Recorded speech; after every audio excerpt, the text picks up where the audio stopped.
What's up, people? Welcome back to the channel. Today we are diving into something really exciting. Updates from the southeast, from a massive cashew factory in Abia State to billionaires bringing their businesses home, and even some breaking news about Peter Obi that's got everyone talking. So let's get into it. So inside Igbere, Bende local government area in Abia State, Senator Orji Kalu is building something really massive, a cashew processing factory right in his hometown. And this is not just about business, it's about community. You know, the factory is designed to create over 5,000 direct jobs for young people in Abia North and even more across supply chains, from farming to transportation, from packaging to export. The cashew factory, as a matter of fact, is something I've never seen in this area.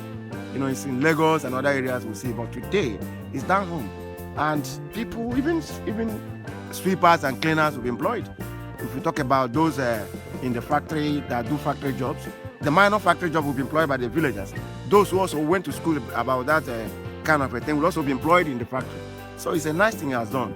It will bring a lot of employment to people around here, not only Igbere, people around here in Abia State will be employed, and Nigeria as a whole. With all these things, we can now see that there will be employment. Yes. Crime will be reduced. More and more development will come. Yes. People will leave the so-called town and relocate to their village that has now become town.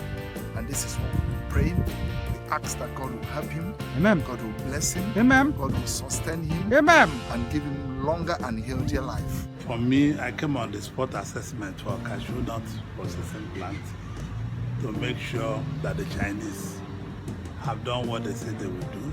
After all, I'm living the last lap of my life. And in the last lap of my life, I don't need anything, absolutely. What I need is peace in my community, healthy competition among young men and women, and the development and prosperity to people of this community. This is a project that can truly change lives. And the most interesting part is this cashew is aimed at exporting its products to different countries. Cashew nuts is a gold mine. Did you know Nigeria could generate up to $3.7 billion annually if we fully tapped into the cashew industry?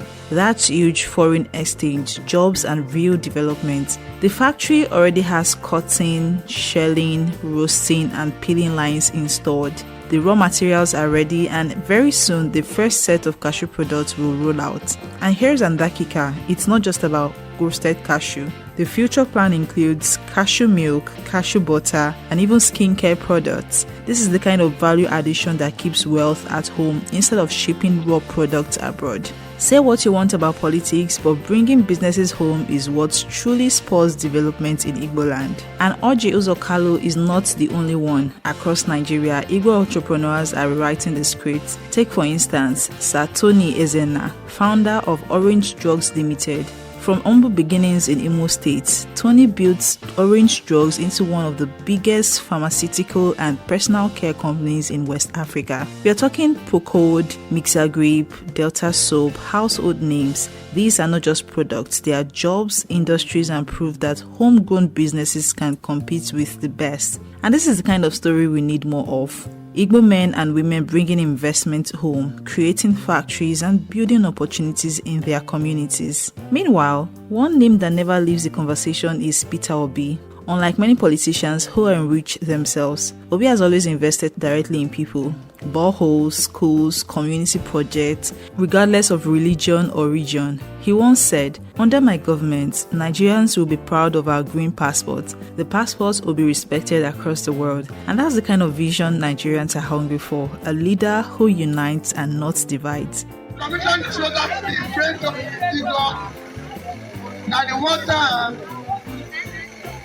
This facility will provide potable water for the good of this community. I pray that God continue to bless this community always.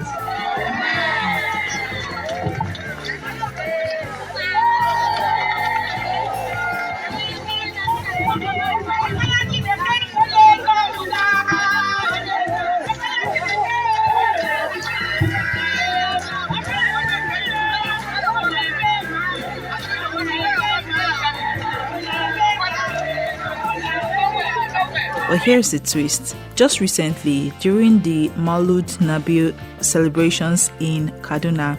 Obi showed up with that same message of unity and hope. But shortly after, he dropped a bombshell on his health. He revealed that doctors have advised him to rest, and he announced he would no longer be engaging in public activities. Now here's the big question. Does this mean Peter Obi is stepping back from the forthcoming presidential elections?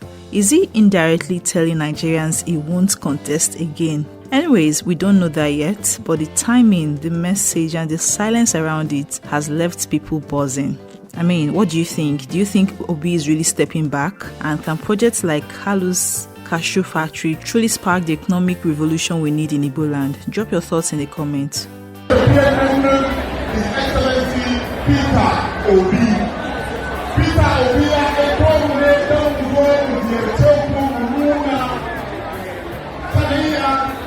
da amincewa da wannan taro da kuka gani a nan da maulidi.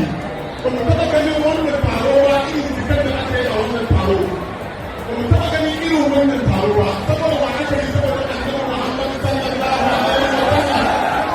Saboda haka mun gode da Allah shi ne kansa ya zo da zo amma rashin lafiya ne hana zuwa.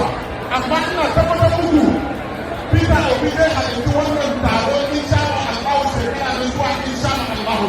Mu zan zo da kuma fitowa ba ni da bambancin addini ko bambancin launin fata. Abin da ya dame shi ne a fata mutane a cikin halin da kakanni da kuma talauci. Balle kuma mu dawo da martaba mu aikin noma a arewacin Najeriya shi ne kuna abincinsa. Matasa kuma su ne abin da ya dame shi saboda haka ya zo da niyyar kawai da taimaka wa aikin Najeriya.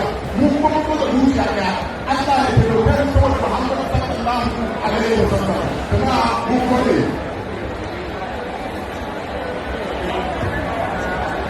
Muna godiya